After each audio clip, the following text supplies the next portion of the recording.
क्या आप भी उन्हीं जनों में से हैं कि जब तक आपको डॉक्टर का सिग्नल ना मिल जाए, डॉक्टर आपको ना बता दे और आपकी रिपोर्ट यानी कि जो आपके टेस्ट होते हैं उनमें जब तक कुछ रेड साइन ना आ जाए तब तक आप बिलीव नहीं करते कि आपका शरीर चाहे कितने भी सिम्टम्स दे, चाहे कितनी भी निशानियां बताए कि आपके हेयर निकल रहे हैं, आपका पीरियड इरेगुलर है, या फिर आप बहुत मोटे हो रहे हैं, या फिर आपके पूरे फेस अराउंड बाल निकल रहे हैं, तब तक आप नहीं मानते कि आपको सच में कुछ प्रॉब्लम हो गई है, या आपको पीसीओडी हो गया है, या आपको पीसीओएस हो गया है, या आपको हार्मोनल कोई प्रॉब्लम हो गई है।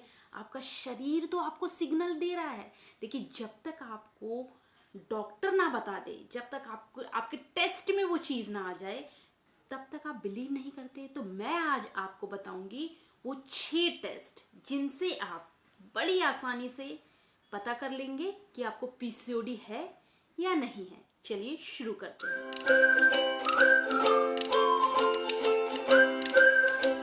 नमस्कार दोस्तों, दिल से स्वागत करती हूँ नीलम कृष्णा चैनल में। उम्मीद करती हूँ सब बहुत स्वस्थ हैं, ध्यान रख रहे हैं अपना और मेरे साथ हमेशा पॉजिटिव रहते हैं, और मेरे अलावा भी पॉजिटिव ही रहते हैं, सारा दिन पॉजिटिव रहते हैं। 6 पॉइंटों की मैं बात कर रही हूँ कि आप वो हैं जो नहीं मानते कि अगर शरीर कुछ सिग्नल दे रहा है तो मतलब बस एवं ही दे रहा है, कोई मुझे प्रॉब्लम नहीं है। आप वो जन हैं जब तक डॉक्टर के पास विजिट ना करें और जब तक आपकी कोई रिपोर्ट ना आ जाए, आपके ब्लड में कुछ निकल के ना आ जाए, तब तक आप बॉडी के सिग्नल को नहीं मानते। तो मैं आज आपको 6 जो पॉइंट बता रही हूँ वो ये बिल्कुल क्लियर कर देंगे कि आपको पीसीओडी है या पीसीओएस है या नहीं है। तो पहला जो टेस्ट होगा वो होगा आपका हार्मोनल प्रोफाइल। ये एक हार्मोनल प्रॉब्लम है। हार्मोनल प्रोफाइल यानी ब्लड के थ्रू आपकी जितनी भी हार्मोन्स हैं, इनमें बहुत अच्छे से आप जानते हैं इसमें सारा खेल होता है हार्मोन्स के डिस्टरबेंस का। तो आपका एक हार्मोन जो गड़बड़ाया होता है, जिसको हम टेस्टोस्टेरोन या फिर मेल हार्मोन के नाम से जानते हैं, उस हार्मोन इस केस में बड़ा हुआ निकल के आएगा। पीसीओडी के केस में ये बड़ा हुआ निकल के आएगा, बिगड़ा हुआ निकल के आएगा, जिसकी वजह से ही आपका जो हिरोसिटम्स की जो प्रॉब्लम आती है वो इसी हार्मोन्स के बड़े होने के कारण आती है।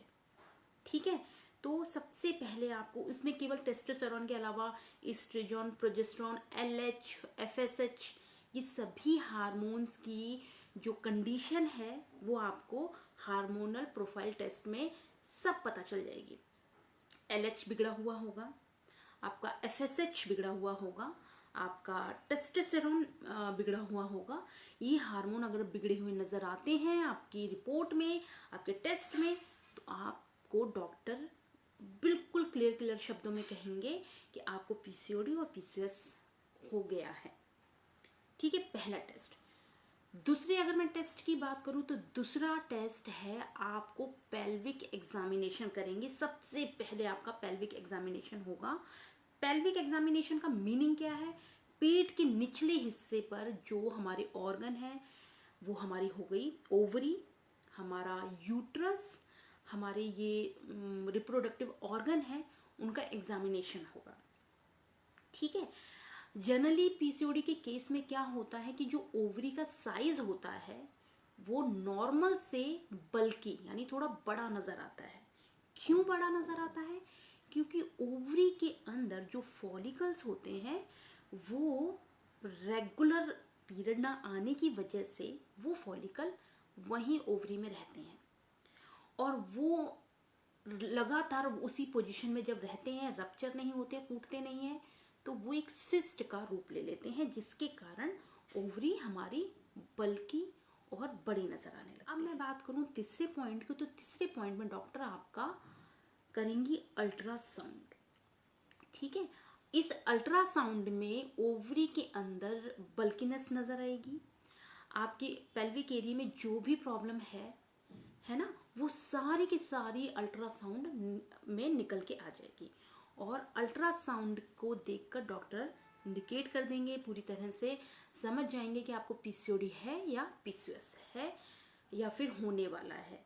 अल्ट्रासाउंड आपका किया जाएगा।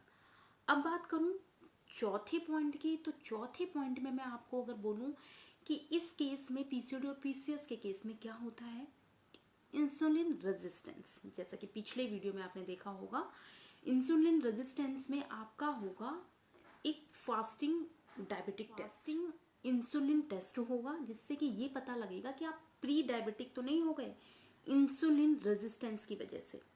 इसलिए इसकी जांच की जाएगी, ये इसलिए इसका टेस्ट किया जाएगा, क्योंकि बहुत अच्छे से आपने पिछले वीडियो में जाना होगा कि इंसुलिन रेजिस्टेंस की वजह से ही हमें पीसीओडी और पीसीओएस की प्रॉब्लम नजर आती है। बात करूं 5वें पॉइंट की, तो 5th पॉइंट में मोस्टली देखा गया है कि पीसीओडी और पीसीओएस के केस में लोग डायबिटिक हो जाते हैं, तो इसलिए उनका ग्लूकोज लिपिड प्रोफाइल किया जाता है, यानी कि एक ऐसा टेस्ट जिससे ये पूरी तरह से क्लियर हो जाएगा कि आपका इंसुलिन रेजिस्टेंस है या नहीं है।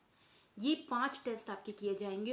और आखिरी में अगर मैं आपको बताऊं, अगर आप शादीशुदा हैं और आपको नेचुरल कंसीव नहीं हो पा रहा है, इवन आपने कभी कंसीव ही नहीं किया है, तो इस कंडीशन में आपका एक और टेस्ट होगा जिसको हम कहते हैं AMH, एंटी मुलेरियन हार्मोन। ये ऐसा बिल्कुल भी ज़रूरी नहीं है कि आपका शादी के बाद ही होगा ये, क्योंकि आप शादी के बाद आपको नेचुरल कंसीव नहीं हो पा रहा है, तो इस केस में ये देखा जाएगा कि मे भी हो सकता है कि AMH का अगर लेवल बढ़ा हुआ है, जनरली ये लेवल बहुत ही बैलेंस में होता है, और अगर जब ये बढ़ा हुआ नज़र आता है तो ये कंसीडर किया जाता है कि ये पीसीओडी और पीसीओएस के केस में ही ये चीज़ें नज़र आती हैं, AMH का लेवल बढ़ा हुआ होता है। तो ये सारी चीज़ें मैंने जो आपको 6 पॉइंट बताए हैं, तो 6 पॉइंट जैसे ही आपका डॉक्टर चेक कर लेगा, उस वक्त आप कहीं ना कहीं जो बॉडी सिग्नल दे रही थी, जो बॉडी इंडिकेट कर रही थी, उससे अगर आप नहीं अवेयर हो पाए तो आप ये सभी टेस्ट करवाइए, और इन टेस्टों में जो भी रिपोर्ट आए आप उसके अकॉर्डिंग अपनी डाइट और अपना लाइफस्टाइल पूरी तरह से चेंज कर दीजिएगा।